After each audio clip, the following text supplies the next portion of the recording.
अजित पवारांना सरकारमधून बाहेर काढण्याचा शिंदे गटाचा प्रयत्न. गुलाबराव पाटलांनी अर्थ खात्याचा नालायक उल्लेख केल्यानंतर जयंत पाटलांची टीका.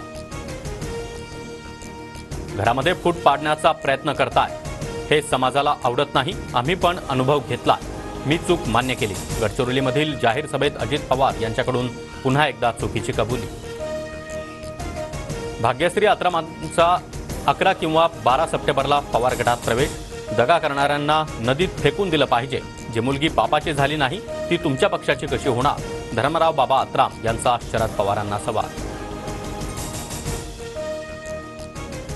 पूजा खेडकर IAS सेवेतून बरखास्त. केंद्र सरकारची पूजा खेडकर विरोधात मोठी कारवाई.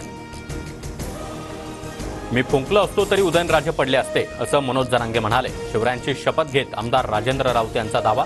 तर राजेंद्र राऊत बोलले, ती सगळी फडणवीसांची भाषा. मनोज जरांगेंची टीका. मी राजगादीला मानतो हे सगळ्यांना माहिती आहे. राजेंद्र राऊत कशाचीही शपथ घेऊ, माझ्याजवळ 5-50 शपथ घेतल्या असतील. जरांगेंचा प्रतिदावा. खंडणी शब्दावर जयंत पाटील ठाम. महाराजांनी लिहिलेल्या पत्रात देखील खंडणीचा उल्लेख. आताची खंडणी आणि तेव्हांची खंडणी दोन्ही अर्थ वेगळे.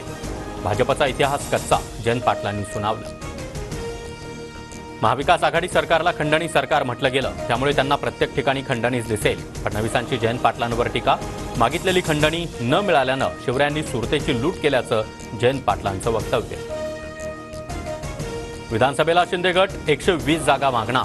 100 जागा निवडून आणण्याचं आमचं टार्गेट. शिंदे गटाचे आमदार संजय गायकवाड यांचं वक्तव्य.